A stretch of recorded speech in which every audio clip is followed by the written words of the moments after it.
Assalamualaikum warahmatullahi wabarakatuh. Halo anak-anakku kelas 6 dimanapun kalian berada. Berjumpa lagi dengan saya. Pada kesempatan kali ini saya akan menjelaskan rangkuman tematik kelas 6 pada tema 4 subtema 1.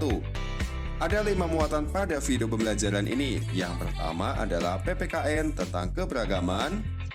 Yang kedua bahasa Indonesia tentang teks eksplanasi ilmiah. Yang ketiga ada IPA tentang pembangkit tenaga listrik. Yang keempat ada IPS tentang modernisasi, dan yang kelima SPDP tentang reklame. Sebelum kita mulai, jangan lupa berdoa dulu ya. Oke, kita masuk pada pelajaran PPKN tentang keberagaman sosial dan budaya. Jadi, ada berbagai bentuk keragaman sosial budaya di Indonesia. Di antaranya adalah ada keragaman suku bangsa, keragaman bahasa, keragaman rumah adat, keragaman pakaian tradisional, dan keragaman makanan tradisional. Nah, sekarang coba kalian sebutkan 3 contoh masing-masing dari keragaman tersebut. Oke, sekarang contoh keragaman sosial suku bangsa. Jadi ada suku Jawa yang ada di Pulau Jawa, suku Sunda di Pulau Jawa juga, suku Melayu ada di Pulau Sumatera dan Kalimantan, suku Betawi ada di Pulau Jawa, suku Madura ada di Pulau Madura, suku Minangkabau di Pulau Sumatera, suku Bugis di Pulau Sulawesi, suku Bali di Pulau Bali, dan suku Dayak dari Pulau Kalimantan. Berikutnya adalah contoh keragaman bahasa. Nah, bahasa Jawa biasanya dipakai di Jawa Tengah dan Jawa Timur. Bahasa Sunda dipakai di Jawa Barat, bahasa Madura dari Madura, bahasa Betawi di DKI Jakarta, bahasa Batak dari Sumatera Utara, dan bahasa Minangkabau dari Sumatera Barat. Nah, kalau di daerah kalian pakai bahasa yang mana ya? Dan bahasa yang menyatukan kita adalah bahasa Indonesia. Oke, berikutnya contoh keragaman rumah adat. Nah, ini ada rumah adat Tongkonan. Rumah adat ini berasal dari Provinsi Sulawesi Selatan. Berikutnya ada rumah Balai Batak Toba ya, ini dari Sumatera Utara. Kemudian ada rumah Gadang dari Sumatera Barat. Ada rumah Aceh dari Nangro Aceh Darussalam, dan rumah Joglo ini dari Jawa Tengah. Kalau di daerah kalian rumah adat namanya apa ya? Oke, berikutnya kita masuk pada keragaman ekonomi. Nah, jadi keberagaman jenis pekerjaan, diantaranya adalah ada yang bekerja sebagai petani, polisi, pedagang, guru, dan lain sebagainya. Kemudian ada keberagaman peternakan, ada yang ternak ayam, bebek, kambing, sapi, dan lain sebagainya. Kemudian lagi ada keberagaman perikanan. Nah, diantaranya ada yang nelayan, petani ikan atau petani tambak ya. Kemudian ada keberagaman perdagangan, misalnya ada pedagang pakaian, pedagang elektronik, makanan, sembako, dan lain sebagainya.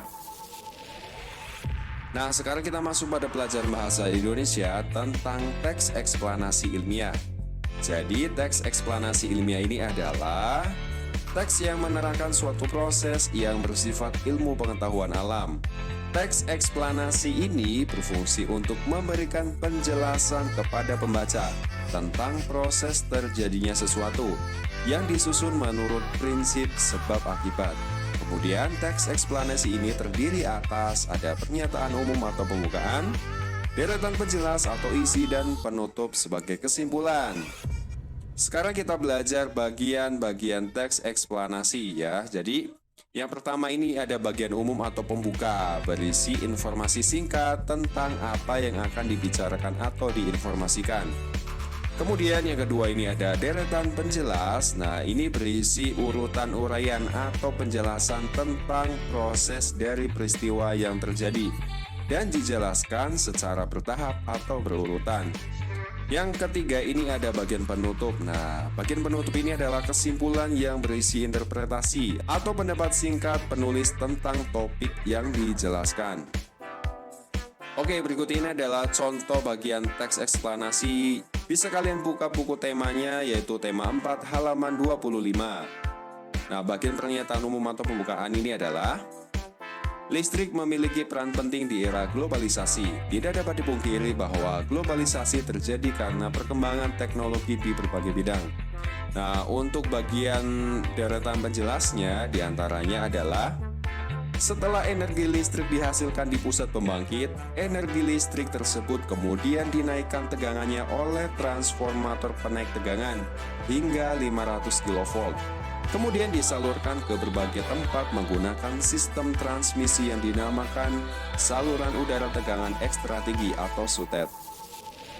Kemudian bagian penutupnya adalah dengan adanya listrik, kini masyarakat dapat mengakses informasi yang berasal dari berbagai belahan dunia. Oke, itu contohnya ya, bagian-bagian teks eksplanasi ilmiah pada buku tema 4 halaman 25. Nah, kemudian tanpa listrik tentunya hal tersebut tidak akan bisa terjadi. Oke, sekarang kita masuk pada pelajaran IPA tentang pembangkit energi listrik. Nah, ada 7 macam pembangkit tenaga listrik yang ada di Indonesia dan saat ini terus dikembangkan. Yang pertama ada pembangkit listrik tenaga uap atau PLTU. Jadi pembangkit listrik ini memanfaatkan energi kinetik dari uap sehingga menimbulkan energi listrik dengan bahan bakar dari batu bara yang menggerakkan turbin generator mesin. Yang kedua adalah pembangkit listrik tenaga gas atau PLTG. Nah, di PLTG ini yang menjadi bahan bakar turbin generator berupa gas. Jadi sumber energi dari gas ini nantinya dapat menghasilkan energi listrik dengan skala yang cukup besar. Kemudian yang ketiga, pembangkit listrik tenaga diesel. Nah, bahan bakar pembangkit ini berasal dari mesin diesel, sehingga energi yang dihasilkannya hanya dalam skala kecil. Misalnya dalam skala rumahan ya, atau biasanya dipakai dalam hajatan. Oke, kemudian yang keempat ada pembangkit listrik tenaga panas bumi. Yang dimanfaatkan sebagai bahan bakar turbin generator adalah energi panas yang bersumber langsung dari perut bumi. Kemudian yang kelima, pembangkit listrik tenaga surya atau PLTS.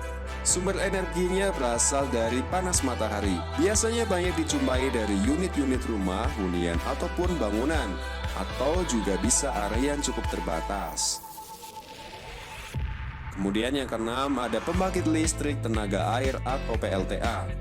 Air merupakan sumber daya alam yang paling banyak ditemukan dan menjadi sumber energi yang paling berpotensi untuk menghasilkan listrik.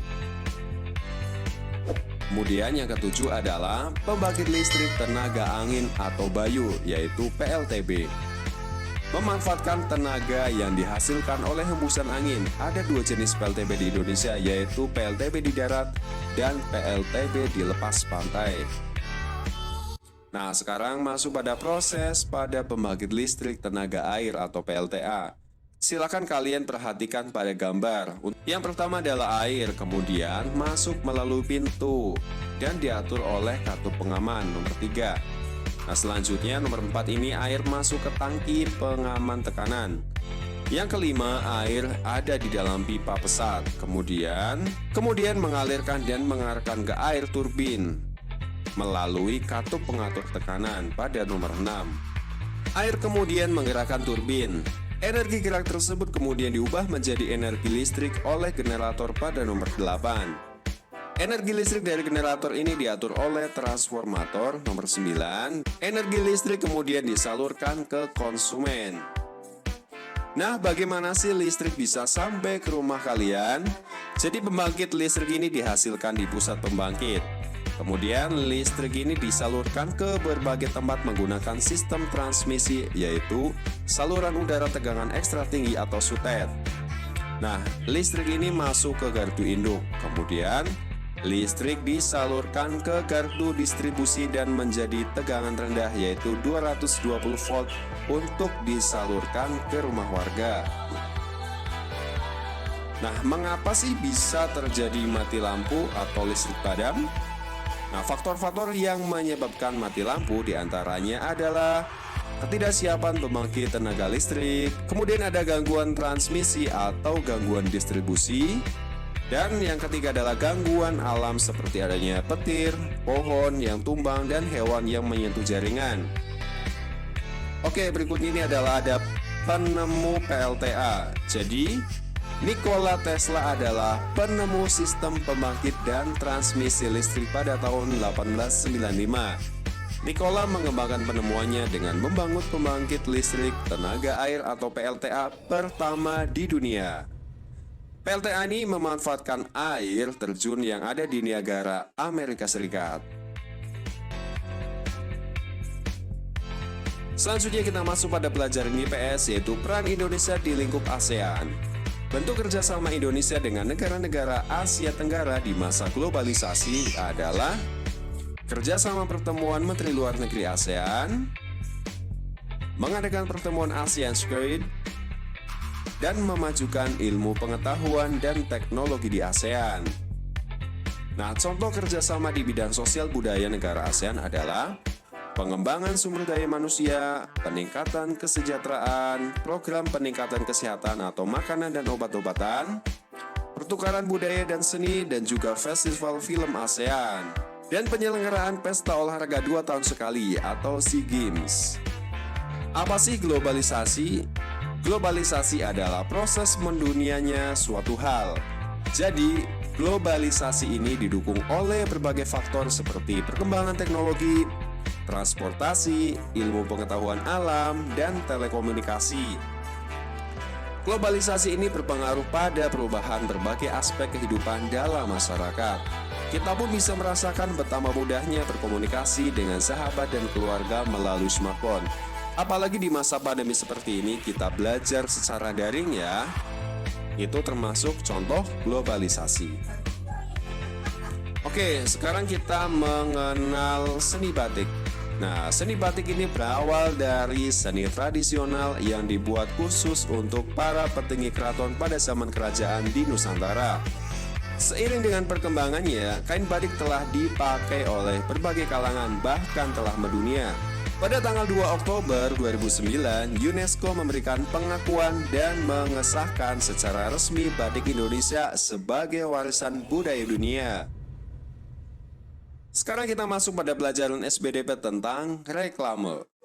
Reklame adalah suatu karya seni rupa yang bertujuan untuk menginformasikan, mengajak, menganjurkan atau menawarkan produk atau sesuatu berupa barang atau jasa kepada konsumen.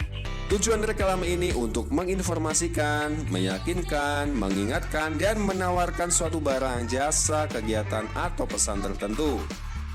Kemudian sifat reklame diantaranya adalah reklame ada yang bersifat komersial dan non-komersial. Komersial ini digunakan oleh pedagang untuk menawarkan barang atau produknya, sedangkan non-komersial ini digunakan untuk mengajak masyarakat untuk melakukan suatu hal, misalkan hidup bersih, hemat energi, dan lain sebagainya. Nah, jenis-jenis reklame diantaranya adalah poster, iklan, plakat, spanduk, selebaran, baliho, dan buklet.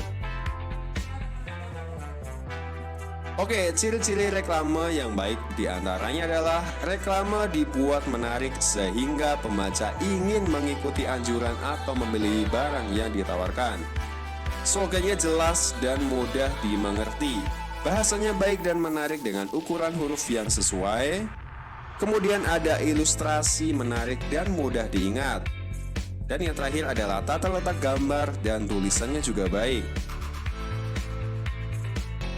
Oke, demikian video pembelajaran ini. Semoga bisa bermanfaat untuk kalian. Tetap semangat belajar, karena siapa yang bersungguh-sungguh maka dia akan berhasil. Manjada wajada. Sampai bertemu kembali pada video berikutnya.